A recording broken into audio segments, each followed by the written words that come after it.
नमस्कार विद्यार्थी मित्रांनो, माझे नाव Shrimati Suvarna Pandharnath Dhamane, MA SET, KTM college Nashik, राज्यशास्त्र विभाग। विद्यार्थ्यांनो, आज आपण जागतिक राजकारण नवीन विकास या विषयातील तिसरे प्रकरण जागतिक व्यापाराचा राजकारणावरील परिणाम याचा अभ्यास करणार आहोत। त्यामधील पुढील मुद्द्यांचा आपण आढावा घेऊया।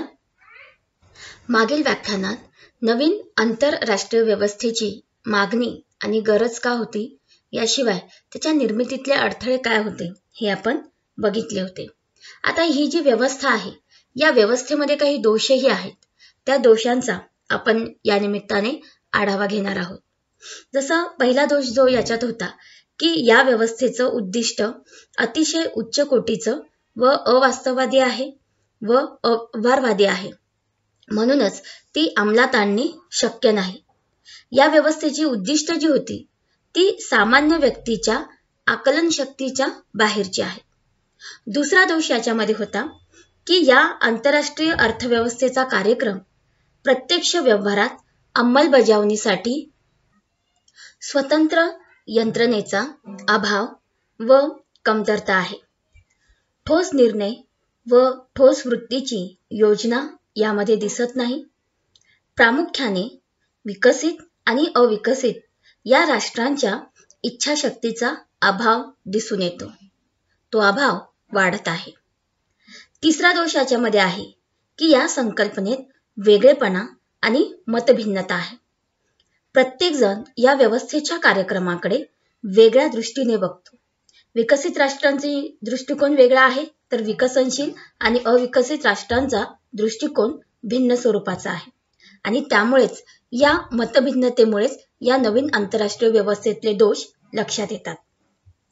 चौथा दोष याच्यात आहे की दीर्घकालीन उद्दिष्ट आणि अल्पकालीन उद्दिष्ट यात फरक स्पष्ट नाही। या व्यवस्थेची जी उद्दिष्ट आहे त्यात कायमची उद्दिष्ट कोणती व हंगामी उद्दिष्ट कोणती यामध्ये स्पष्टपणा जाणवत नाही। उदाहरणार्थ, अप्रगत राष्ट्र म्हणतात की आमच्या मालाला सुयोग्य किंमत मिळावी व त्यांना अग्रक्रम द्यावा, म्हणून दीर्घकालीन व अल्पकालीन उद्दिष्टात फरक व सीमारेषा नाही। त्यामुळे त्यात गोंधळ दिसतो, त्यात एकसंघत्व नाही। विकसित देशांना वाटते की कोणते तंत्रज्ञान अविकसितांना द्यावे, म्हणजे यामध्ये त्यांच्यामध्ये दुमत आहे। तिसरा दोष यात होता की तिसऱ्या जगाची बँक स्थापन करणे। तिसऱ्या जगातील राष्ट्राच्या नेत्यांनी असा विचार केला की जगात अनेक बँका आहेत, त्या बँकांकडून आपल्याला मदत मिळत नाही, कारण तिसऱ्या जगाची बँकेत पत नाही। कर्ज परतीची हमी द्यावी लागते। कर्ज देण्यास प्रगत देश मागे पुढे पाहत होते, म्हणून आपापसात भाग भांडवल गोळा करून आपली बँक निर्माण करावी, या हेतूने प्रेरित होऊन तिसऱ्या जगातील लोकांनी ही बँक उभी केली व गरजू राष्ट्रांना मदत केली। या बँकेचे स्वरूप मोठे झाले नाही, पैसा कमी देत व जास्त प्रमाणात कर्ज घेत व सर्वांना मदतीची याचना केली। बँकेच्या स्थिरतेकडे कुणी लक्ष दिले नाही। पुन्हा तिसऱ्या जगाने प्रगत देशांकडे हात पसरवले। सारांश रूपाने कच्च्या मालाचे सार्वभौमत्व त्याच राष्ट्राचे राहिले पाहिजे व विकसनशील राष्ट्रांना झुकते माप दिले पाहिजे व मालाला योग्य किंमत मिळाली पाहिजे। उत्तर दक्षिण सहकार्य वाढले पाहिजे। अशा पद्धतीने यानुसार सुद्धा अनेक अडचणी निर्माण झालेल्या दिसून येतात। याशिवाय विकसनशील राष्ट्रांनी नवीन आंतरराष्ट्रीय व्यवस्थेमध्ये अपेक्षित स्वरूपामध्ये काही एक चतुर्सूत्री व्यवस्था सुद्धा स्थापन केली होती, ज्यात त्यांचं असं म्हणणं होतं की तिसऱ्या जगाच्या बाहेर मदत व सहकार्य मिळवण्याचा प्रयत्न करणे, उत्तर दक्षिण समस्यांबाबत वाटाघाटी करण्यासाठी सुयोग्य संस्थांचा व्यासपीठ म्हणून वापर करणे, विकसित राष्ट्रांमध्ये सहकार्य आणि एकसंघता वाढवणे, परस्परांच्या विचारांची किंवा परस्परांच्या मदतीची देवाणघेवाण करणं, अशा स्वरूपाच्या अपेक्षा विकसनशील राष्ट्रांना होत्या। मात्र पाश्चिमात्य राष्ट्रांनी या व्यवस्थेला प्रतिशय दिला। या व्यवस्थेचा प्रस्ताव असा आहे की या योजना संदर्भात प्रगत राष्ट्रांना काय वाटते. हा तिसऱ्या जगातील राष्ट्रांनी प्रस्ताव मांडला व यावर प्रगत राष्ट्रांनी टीका केली. त्यांचा दृष्टिकोन चांगला नव्हता. नवीन आंतरराष्ट्रीय व्यवस्था म्हणजे काय, तर पाश्चात्य राष्ट्र म्हणतात की त्यांनी आपली आर्थिक दिवाळखोरी काढली आहे व ती आणण्यासाठी एक योजना होय. हा या व्यवस्थेकडे पाहण्याचा त्यांचा वक्र दृष्टिकोन होता. त्यामुळे त्यांनी उत्स्फूर्तपणे प्रतिसाद दिला नाही. पाश्चात्य राष्ट्र म्हणतात या प्रस्तावात भिकारी प्रवृत्तीचे प्रदर्शन दिसते व जेवढी मदत दिली तेवढीच घ्यावी आणि सल्ला दिला की आर्थिक गरजा कमी करण्यात असे म्हणत असत. तंत्रज्ञानाबाबत विकसित राष्ट्रांचा प्रतिसाद विधायक व अल्प स्वरूपाचा नव्हता, तर धीमा आणि थंड होता. त्यामुळे या नवीन अर्थव्यवस्थेची मागणी म्हणजे केवळ राजकीय आणि आर्थिक सत्ता संघर्षाचे उदारीकरण होय. अशा स्वरूपामध्ये हा संकुचित विचार या नवीन अर्थव्यवस्थेमध्ये आहे.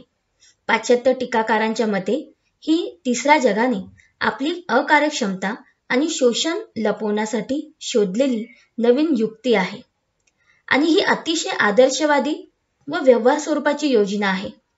आर्थिक राजकीय दृष्ट्या अकार्यक्षम आहे, खर्चिक आहे, बिनहिशोबी आहे. त्यामुळे ही व्यवस्था निराशाजनक म्हणण्यासारखी दिसून येते.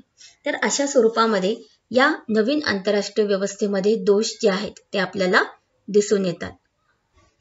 आता आपण नवीन आंतरराष्ट्रीय व्यवस्थेअंतर्गत तिसऱ्या जगातील राष्ट्रांनी विकसित राष्ट्रांकडे केलेल्या मागण्यांवर दृष्टिक्षेप टाकूया. नवीन आंतरराष्ट्रीय व्यवस्थेचा कार्यक्रम तिसऱ्या जगातील राष्ट्रांनी याची मागणी करताना या कार्यक्रमात काही पैलू असावेत आणि ते पैलू कोणते असतील ती पुढील प्रमाणे. ज्यावेळी या व्यवस्थेची मागणी झाली त्याआधी नैसर्गिक साधन सामुग्रीवर कोणत्याही वसाहतीवर मालकी एकाची आणि हक्क एकाचा होता. त्यातून कच्च्या मालाची लूट होऊन कारखानदारी चालू झाली. उदाहरणार्थ उत्तरेचे कारखाने व त्या कारखान्याच्या जागी म्हणजेच मालकी दक्षिणेकडील होती. तिसऱ्या जगाच्या कच्च्या मालावर आधारित कारखाने होते आणि यावर अविकसितांनी आपला हक्क सांगितला व कायम मालकी वाढवली आणि परकीय सत्तेचे अतिक्रमण राहू नये अशी मागणी पुढे केली. दुसरी मागणी होती की विकसनशील राष्ट्रांना अनुकूल वातावरण व प्राधान्य द्यावे. जे राष्ट्र विकासाच्या अंतिम टप्प्यात आहे त्यांना अग्रक्रम द्यावा. ज्यांचा विकास व्हायचा आहे त्यांना मदत करावी. विकासाची सहानुभूती द्यावी. आंतरराष्ट्रीय स्तरावर तिसऱ्या जगाकडे पाहण्याची दृष्टी बदलली पाहिजे आणि त्यामुळे तिसऱ्या जगातील राष्ट्रांचा विकास व्हावा, हे दुसरं सूत्र आहे. तिसरं त्यात होतं की विकसनशील राष्ट्रांच्या कच्च्या मालास योग्य किंमत किंवा मोबदला द्यावा. अप्रगत किंवा विकसनशील राष्ट्रांचा जो काही कच्चा माल होता त्यास वाजवीपेक्षा जास्त भाव मिळाला पाहिजे. म्हणजेच आंतरराष्ट्रीय बाजारपेठेत जो भाव आहे त्या भावानुसारच विकसनशील राष्ट्राच्या मालास भाव मिळाला पाहिजे. पुढची मागणी होती तांत्रिक क्षेत्रातील मक्तेदारी संपुष्टात आणावी. तांत्रिक क्षेत्रातील मक्तेदारी संपुष्टात आणावी. आधुनिक तंत्रज्ञान हे तिसऱ्या जगाला विकसित देशांनी दिले पाहिजे व त्या तंत्रज्ञान क्षेत्रात विकसित राष्ट्रांबरोबर अविकसित राष्ट्राला सुद्धा सहभाग मिळाला पाहिजे. पाचवी मागणी होती की नवीन चलन व्यवस्था म्हणजेच अर्थव्यवस्था प्रस्थापित करणे. प्रचलित अर्थव्यवस्था तिसऱ्या जगातील राष्ट्रांना उपयुक्त होत नसतील तर आंतरराष्ट्रीय अर्थव्यवस्थेची नवीन अर्थव्यवस्था निर्माण करावी लागेल. नवीन प्रचलित अर्थव्यवस्था ही संतुलित व भेदभाव नसणारी असावी. सहावी मागणी होती की व्यापाराचे विस्तारीकरण व हस्तांतरण. व्यापार हा विकसित राष्ट्रांची मक्तेदारी आहे. सर्व धंद्यांची व व्यवहाराची मक्तेदारी फक्त विकसित राष्ट्रांची होती व ती विकसित राष्ट्रांची जहांगीरी होती. त्या जहांगीरीला रोखले पाहिजे. म्हणूनच विकसित राष्ट्राकडून अविकसित राष्ट्रांकडे हे व्यापाराचं सूत्र जे आहे ते सरकलं पाहिजे. हस्तांतरित झालं पाहिजे. त्यानंतर दक्षिण सहकार्य. तिसऱ्या जगातील राष्ट्रांची धारणा आहे की गरीब व श्रीमंत राष्ट्रात सहकार्य व आर्थिक देवाणघेवाण असावी, पण त्याचबरोबर तिसऱ्या जगातील राष्ट्रांनी आपला विकास करून घ्यावा. त्यात अतिप्रगतांनी गरीब राष्ट्रांना मदत करावी. उदाहरणार्थ 1986 मध्ये आफ्रिका खंडाची निर्मिती जेव्हा झाली, त्यात भारताने त्यास मदत केली. आफ्रिका खंडात मागासलेल्या राष्ट्रांना मदत म्हणून दक्षिण सहकार्याचं पाऊल पुढे आले. त्यानंतर दक्षिण आयोग स्थापन करणे. यामध्ये टांझानियाचे माजी अध्यक्ष म्हणतात की दक्षिण आयोगाची स्थापना झाली व त्यांच्या उद्धारासाठी दक्षिण सहकार्याची निर्मिती केली. यातूनच आशिया आफ्रिका खंडातील बँका पुढे आल्या, पण जेवढे उद्दिष्ट अपेक्षित होते ते साध्य झाले नाही.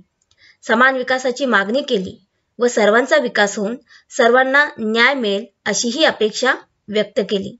याबाबत महत्स आपा इराई म्हणतात की ही समता म्हणजे एकसारखेपणा नव्हे. विकासाचे जे दरवाजे आहेत ते सर्वांसाठी सदैव खुले ठेवावेत. सामाजिक न्यायाची जी भाषा आहे त्यात विकासाची सर्वांना सामाजिक समता प्रस्थापित झाली पाहिजे. त्यानंतर निशस्त्रीकरणाचे समर्थन. शस्त्रासाठी कोट्यवधी रुपये खर्च होतात आणि कोणत्याही युद्धामधून आजपर्यंत काहीच चांगले निष्पन्न झालेले नाही. त्यामुळे निशस्त्रीकरणाला प्राधान्य द्यावे, ज्या माध्यमातून युद्धाचा खर्च विकसित राष्ट्रांनी अविकसित राष्ट्रांच्या विकासामध्ये केला तर त्या राष्ट्रांना मदत होईल. म्हणूनच युनोमध्ये असा प्रस्ताव मांडला गेला की विकसित राष्ट्रांनी आपल्या युद्ध साहित्यातील 0.1% ही तिसऱ्या जगाच्या विकासासाठी खर्च करतायत. हा ठराव पास झाला, पण त्याची कार्यवाही मात्र झाली नाही. अशा पद्धतीने या मागण्या नवीन आंतरराष्ट्रीय अर्थव्यवस्थेच्या स्वरूपामध्ये तिसऱ्या जगातील राष्ट्रांनी विकसित राष्ट्रांकडे केल्या होत्या. नवीन आंतरराष्ट्रीय व्यवस्थेची वैशिष्ट्ये आता आपण बघूया. यात पहिलं वैशिष्ट्य आहे प्राथमिक वस्तूंना प्राधान्य. नव्या आर्थिक व्यवस्थेत एक मुद्दा असा होता की विकसनशील राष्ट्रात शेती क्षेत्रात प्राथमिक वस्तूंचे उत्पादन होत असते, म्हणून अशा वस्तूंचे जास्त प्रमाण विकसित देशातील बाजारपेठांमध्ये करण्यात यावे. त्यामुळे विकसनशील राष्ट्रांना लाभ होईल. म्हणून या नव्या व्यवस्थेत या बाबीस प्राधान्य देण्यात आले. प्राथमिक वस्तूंच्या विक्रीपासून परकीय चलनाची प्राप्ती विकसनशील राष्ट्रांना होऊ शकते आणि त्यामुळे त्यांची आर्थिक प्रगती सुद्धा होईल. दुसरं वैशिष्ट्य होतं व्याजदरात सवलत. विकसनशील देशांनी विकास घडवून आणण्याचे प्रयत्न सुरू केले आहेत. त्यासाठी अशा राष्ट्रांनी मोठ्या प्रमाणात परकीय कर्ज घेतलेले आहे, परंतु या कर्जावरील व्याजदरांमुळे त्यांच्या जो काही कर्जाचा डोंगर आहे तो वाढत चाललेला आहे. त्यामुळे अशा परिस्थितीमध्ये त्या व्याजदरामध्ये सवलत दिली जावी. तिसरं वैशिष्ट्य आहे परस्पर सहकार्याची जाणीव. नवीन आंतरराष्ट्रीय आर्थिक व्यवस्था ही युनोने अस्तित्वात आणली आणि त्याचं उद्दिष्ट होतं की विकसनशील राष्ट्रांच्या आर्थिक प्रगतीचे, आणि याचं भवितव्य पूर्णतः देशांच्या सहकार्यावर अवलंबून होते. जागतिक व्यापारात आपला वाटा वाढवण्यासाठी विकसनशील देशांनी परस्पर सहकार्याचं धोरण आखलं पाहिजे. त्या माध्यमातून आर्थिक विकास चांगल्या पद्धतीनेच त्यांना राखता येईल. त्यानंतर पुढचं वैशिष्ट्य आहे तंत्रज्ञानासोबत आचार संहिता. विकसनशील देशांनी विकासाच्या दृष्टीने योग्य अशा तंत्रज्ञानाची निवड केली पाहिजे. अशा तंत्रज्ञानाचा विकास करण्याचे प्रयत्न सुद्धा विकसनशील देशांनी जाणीवपूर्वक करायला हवेत. त्यानंतर पुढचं वैशिष्ट्य आहे अन्नधान्याचा पूरक साठा. विकसनशील देशात वाढत्या लोकसंख्येचा प्रश्न असल्यामुळे या वाढत्या लोकसंख्येला लागणारे अन्नधान्य पुरेशा प्रमाणात उपलब्ध व्हावे, कारण अन्नधान्याचा साठा हा पुरेशा प्रमाणात उपलब्ध नसेल तर देशांना उपासमार, भूकबळी, उपोषण इत्यादी सारख्या अवस्थेला सामोरे जावे लागू शकते. म्हणूनच आंतरराष्ट्रीय स्तरावर कार्य करणाऱ्या यंत्रणेमार्फत अन्नधान्याचा पुरेसा एक साठा उपलब्ध करून देण्याच्या दृष्टीने प्रयत्न केले पाहिजेत. त्यानंतर शेवटचं वैशिष्ट्य आहे आर्थिक उत्पादन क्षमता. जागतिक बाजारपेठेत विकसनशील राष्ट्रांनी अधिकाधिक वाटा वाढवण्याच्या दृष्टीने प्रयत्न केले पाहिजेत. यावर नव्या आर्थिक व्यवस्थेने भर दिलेला आहे. विकसित देशातील उत्पादन तंत्रांचा योग्य रीतीने वापर करून विकसनशील जे देश आहेत त्यांची उत्पादन क्षमता वाढवली पाहिजे. अशा पद्धतीने या देशातून तंत्रज्ञान विकसनशील राष्ट्राकडे नेण्याच्या दृष्टीने प्रयत्न व्हायला हवेत. अशा प्रकारे नवीन आंतरराष्ट्रीय आर्थिक व्यवस्थेबाबत महत्त्वाचा भाग जो आहे की ज्यात विकसनशील देशांच्या बाबत आणि विकसित राष्ट्रांच्या बाबतीत आर्थिक आणि आंतरराष्ट्रीय व्यापाराच्या दृष्टीने आवश्यक असणारे सहकार्य वाढवणे हे महत्त्वपूर्ण आहे. विकसनशील देशातील कच्चा माल हा व्यापक प्रमाणावर विकसित राष्ट्रात नेण्यात आला तर त्यामुळे त्या वस्तूंना योग्य बाजारपेठ मिळेल, विकसनशील राष्ट्रांना त्याचा फायदा होईल. परंतु या नव्या आर्थिक व्यवस्थेबाबत अपेक्षित असा प्रतिसाद विकसित राष्ट्रांकडून मिळू शकला नाही आणि त्याचा परिणाम म्हणजे की विकसित राष्ट्रांचा विकसनशील राष्ट्रांकडे पाहण्याचा दृष्टिकोन जो होता तो योग्य नव्हता. नव्या आर्थिक व्यवस्थेत ज्या अनेक सूचना करण्यात आल्या त्या उत्तरेकडील देशांना मान्य झाल्या नाहीत. उत्तरेकडील देशांनी आंतरराष्ट्रीय व्यापाराबाबत संरक्षणाच्या धोरणाचा पुरस्कार केला. त्यामुळेच विकसनशील राष्ट्रातील प्राथमिक वस्तूंना बाजारपेठ मिळू शकली नाही. अशा स्वरूपात विकसित राष्ट्रांच्या ताठर संरक्षणाच्या धोरणाचा परिणाम या व्यवस्थेला यशस्वी करण्यामध्ये अपयशी ठरलेला आपल्याला दिसून येतो. अशा पद्धतीने ही नवीन आंतरराष्ट्रीय व्यवस्थेची वैशिष्ट्ये आपण बघितली. आता आपण बघूया नवीन आंतरराष्ट्रीय व्यवस्थेचं महत्त्व काय होतं. याच्यातनं 3 पातळ्यांवर आपल्याला हे महत्त्व बघायचं आहे. राजकीय घटकांच्या अनुषंगाने, आंतरराष्ट्रीय घटकांच्या अनुषंगाने आणि आर्थिक घटकांच्या अनुषंगाने.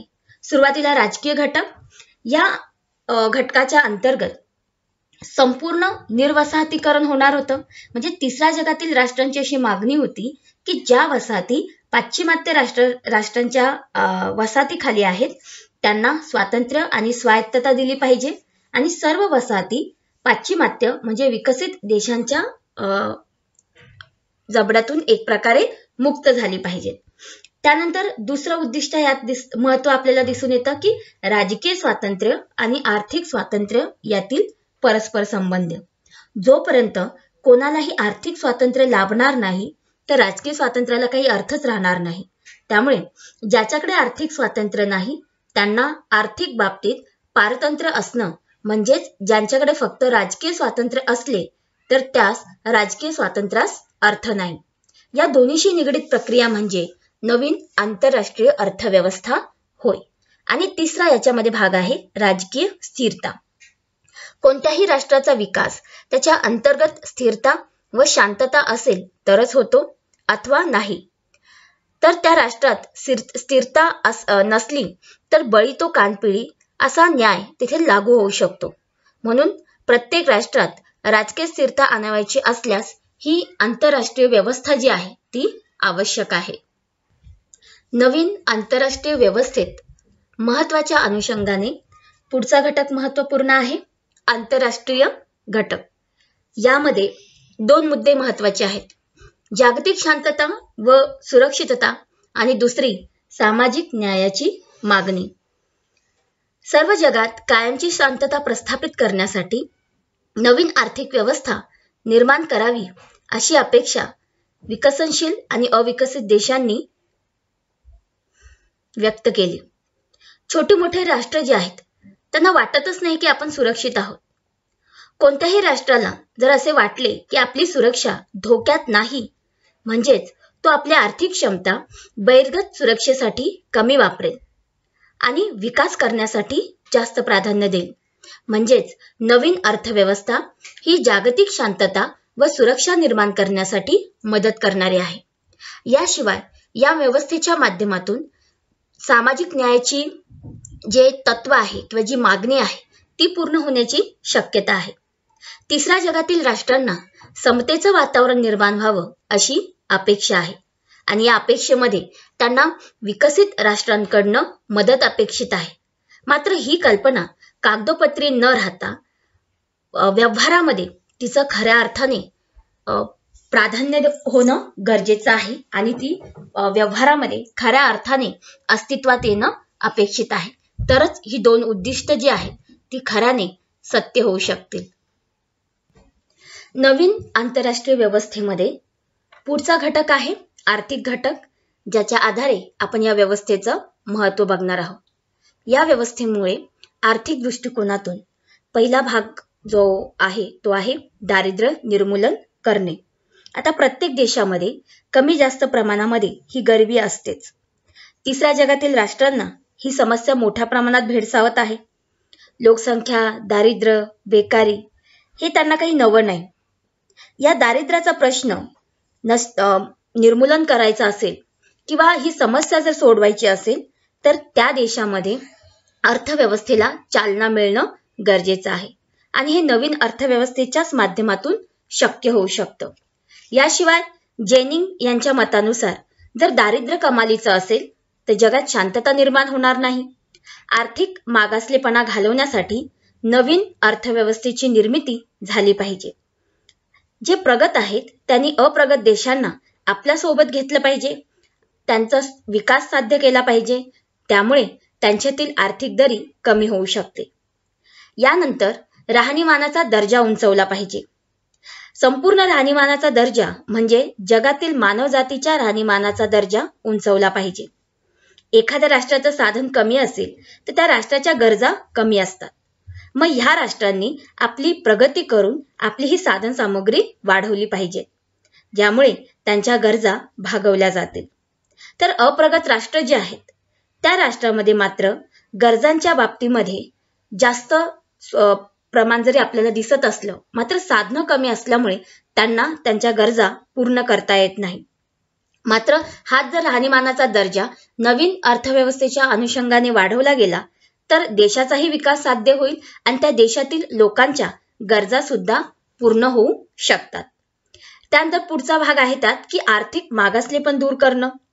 आर्थिकदृष्ट्या अप्रगत राष्ट्र स्वावलंबी झाले पाहिजेत. त्या माध्यमातून त्यांचं आर्थिक स्वावलंबनाबरोबरच राजकीय स्वावलंबन सुद्धा वाढू शकेल.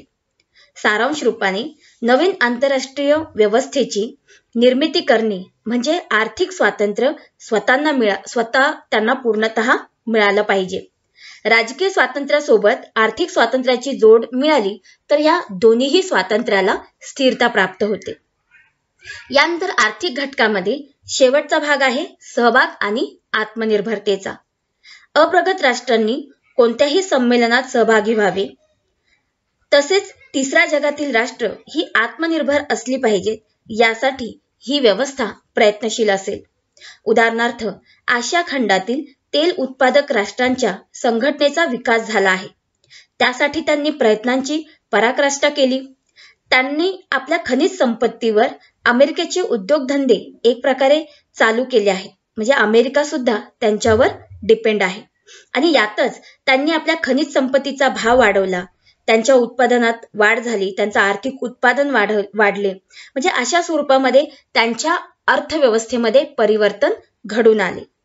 मात्र या व्यवस्थेमध्ये आपण उत्पन्नाची समान वाटणी करू अशी जर मागणी केली तर त्यातून प्रश्न सुटणार नाही. तर समान वाटणी करण्याऐवजी समान संधी उपलब्ध करून देणं हा त्यामागचा उद्देश आहे. अशा स्वरूपात आर्थिक घटकांच्या अनुषंगाने ही उद्दिष्ट आपण नवीन आंतरराष्ट्रीय व्यवस्थेमध्ये साध्य करू शकतो.